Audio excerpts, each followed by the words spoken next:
क्या आप चाहते हैं कि आपके प्रोडक्ट की सेल बढ़ाने में कोई आपकी मदद करे और बिना ज्यादा मेहनत किए आपको कस्टमर ला के दे? अगर आपका जवाब हाँ है तो आप सही वीडियो देख रहे हैं। नमस्कार, मैं हूं Rajkumar Tripathi, expert IT and digital media और डिजिटल मार्केटिंग की बेसिक सीरीज में आज की इस वीडियो में हम जानेंगे इन्फ्लुएंसर मार्केटिंग क्या है। अगर आप डिजिटल मार्केटिंग में इंटरेस्ट रखते हैं तो आपने इन्फ्लुएंसर मार्केटिंग टर्म्स को जरूर सुना होगा। तो आज का यह वीडियो इसी टॉपिक पे है जिसमें हम चर्चा करेंगे what is influencer marketing and steps for influencer marketing. ये इन्फ्लुएंसर मार्केटिंग क्या है और क्या क्या स्टेप्स होते हैं इस मार्केटिंग को करने में। तो आगे बढ़ते हैं और जानते हैं व्हाट इज इन्फ्लुएंसर मार्केटिंग। यहाँ पे मैंने एक सिंपल सा डेफिनेशन लिख रखा है कि influencer marketing is a type of marketing that focus on using key leaders to drive your brand message to the larger market. यानी इन्फ्लुएंसर मार्केटिंग करने का वह तरीका है जिसमें एक प्रोडक्ट ओनर अपने प्रोडक्ट या सर्विस को किसी दूसरे के माध्यम से लोगों तक पहुंचाता है। यहाँ पे हमने कुछ चीजें हाईलाइट कर रखी हैं, जैसे हमने यहाँ पे लिख रखा है यूजिंग की लीडर्स। की लीडर्स कौन होगा? वो इन्फ्लुएंसर जो हमारे प्रोडक्ट या सर्विस के लिए लोगों को मैसेज कन्वे करेगा, हमारे प्रोडक्ट या सर्विस की सेल में हमारी मदद करेगा। दूसरा हाईलाइटेड पॉइंट है ब्रांड मैसेज।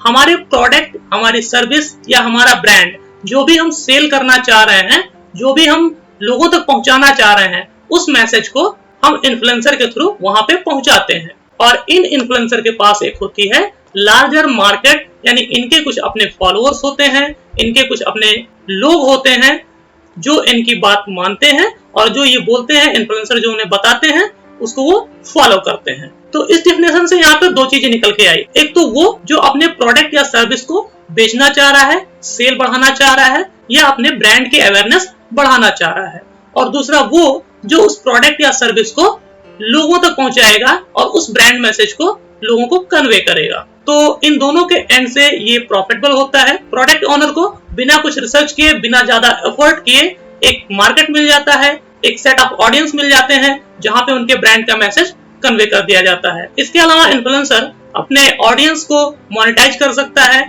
और उन्हें जो मैसेज दे रहा है उसके बदले में उसकी कुछ अर्निंग हो जाती है। तो इस चीज से आपको ये लग रहा होगा कि इन्फ्लुएंसर कोई एक बड़ा सेलिब्रिटीज हो सकता है जिसके बहुत ज्यादा फॉलोअर्स हों, जिसकी बात लोग मानते हों। तो ऐसा नहीं है। ध्यान दीजिए, मैं आपसे बात कर रहा हूँ। इन्फ्लुएंसर मार्केटिंग अब सेलिब्रिटीज तक सीमित नहीं है। आप भी इन्फ्लुएंसर बन सकते हैं और अर्निंग कर सकते हैं। इन्फ्लुएंसर मार्केटिंग आज की डेट में माइक्रो लेवल पर आ चुकी है और यहाँ पे छोटे इन्फ्लुएंसर जिनकी ऑडियंस 5,000 से 50,000 के बीच में भी है, वो भी इस इन्फ्लुएंसर मार्केटिंग में पार्टिसिपेट कर सकते हैं और अर्निंग कर सकते हैं। आइए इसे एक एग्जांपल से समझते हैं। मान लीजिए एक बिजनेसमैन है जिसके पास एक प्रोडक्ट है न्यूट्रिशन का। वो न्यूट्रिशन सप्लीमेंट का एक प्रोडक्ट है जो वो लोगों को बेचना चाह रहा है और उसकी सेल्स बढ़ाना चाह रहा है। तो सिंपली वो क्या करेगा, वो किसी ऐसे इन्फ्लुएंसर यानी किसी ऐसे की लीडर को ढूंढेगा जो हेल्थ से रिलेटेड यानी बॉडी बिल्डिंग से रिलेटेड टिप्स, आइडियाज और कंटेंट शेयर करके अपने ऑडियंस को इंटरटेन करता है, या उसके पास ऐसे फॉलोअर्स हैं जो बॉडी बिल्डिंग या जिम से रिलेटेड कंटेंट को देखने और समझने के लिए उसे फॉलो करते हैं। तो ये प्रोडक्ट ओनर उनसे कांटेक्ट करेगा और उनसे एक टाई अप होगा, एक म्यूचुअल अंडरस्टैंडिंग होगी कि आप मेरे इस प्रोडक्ट को अपने ऑडियंस के सामने प्रेजेंट करिए, अपने ऑडियंस के सामने इस चीज को बताइए कि ये कैसे काम करती है, क्या चीजें हैं। प्रोडक्ट का डेमोन्स्ट्रेशन करेगा और उस प्रोडक्ट को अपने ऑडियंस में इंट्रोड्यूस कराएगा। उसके लिए जो भी दोनों की म्यूचुअल अंडरस्टैंडिंग होगी, हो सकता है उस प्रोडक्ट को प्रमोट करने के लिए उसे कुछ पैसे देने पड़े या इन्फ्लुएंसर कुछ पैसे ले रहा हो। तो इस तरह से दोनों के टाई अप के लिए जो भी म्यूचुअल अंडरस्टैंडिंग होगी उसको फुलफिल करने के बाद वो उस प्रोडक्ट को प्रमोट कर सकता है। अब यहाँ पे समझने वाली बात यह है कि जो भी प्रोडक्ट ओनर है उसे और जो इन्फ्लुएंसर है उसे, उन दोनों लोगों को अपने ऑडियंस को समझना होगा। उस प्रोडक्ट ओनर को भी ये पता होना चाहिए कि उसका टारगेट कस्टमर कौन है और कौन उस प्रोडक्ट को परचेज कर सकता है, और साथ में इन्फ्लुएंसर को भी ये नॉलेज होनी चाहिए, ये पता होना चाहिए कि उसके ऑडियंस को किस तरह के प्रोडक्ट्स चाहिए, वो किस चीज के लिए उनके साथ जुड़ा हुआ है। जब ये दोनों बातें फिट बैठती हैं तभी इस तरह की मार्केटिंग की जा सकती है और तभी उस प्रोडक्ट को वो इन्फ्लुएंसर प्रमोट करता है। तो इन्फ्लुएंसर मार्केटिंग आज की डेट में सेलिब्रिटीज तक सीमित नहीं रह गया है। ये छोटे छोटे माइक्रो इन्फ्लुएंसर भी इसमें आ गए हैं। यूट्यूब पे कई सारे ऐसे इन्फ्लुएंसर हैं जो प्रोडक्ट की अनबॉक्सिंग करते हैं, उसके फीचर्स के बारे में बताते हैं, उसके रिव्यू, रेटिंग, ये सारी चीजें देखते हैं, करते हैं, और उनके फॉलोअर्स जो हैं ये सारी चीजें जानने के लिए उनके साथ जुड़े होते हैं। ऐसे छोटे इन्फ्लुएंसर जिनकी बहुत बड़ी फॉलोइंग नहीं है वो भी इस इन्फ्लुएंसर मार्केटिंग का हिस्सा है। अब बहुत सारे ब्रांड ऐसे होंगे जो इन्फ्लुएंसर ढूंढ रहे होंगे और बहुत सारे इन्फ्लुएंसर ऐसे होंगे जो इस तरह के ब्रांड या प्रोडक्ट को ढूंढ रहे होंगे कि उनकी वो मार्केटिंग करें और उससे उन्हें अर्निंग हो। तो अब इन दोनों को जोड़ने के लिए बीच में एक आता है इन्फ्लुएंसर प्लेटफॉर्म। तो इन्फ्लुएंसर प्लेटफॉर्म क्या होता है? वो एक वेबसाइट हो सकता है, वो एक ऐप हो सकता है जहां पे इन्फ्लुएंसर अपना रजिस्ट्रेशन करते हैं और वो बताते हैं कि हमारी नीच ये है, हम इस चीज में हमारे पास इतने फॉलोअर्स हैं, और साथ में दूसरे एंड पे प्रोडक्ट ओनर जो है या कंपनी जो है वो अपने प्रोडक्ट और सर्विस के बारे में वहां पे लिस्टिंग करती है और बताती है कि हमें इस तरह के इन्फ्लुएंसर चाहिए। तो ये एक ब्रिज का काम करता है। जो इन्फ्लुएंसर का प्लेटफॉर्म है वो एक ब्रिज का काम करता है और इन दोनों को जोड़ता है, जहां से इन्फ्लुएंसर को इजिली प्रोडक्ट मिल जाते हैं और प्रोडक्ट ओनर को या कंपनी को डायरेक्टली इन्फ्लुएंसर मिल जाते हैं।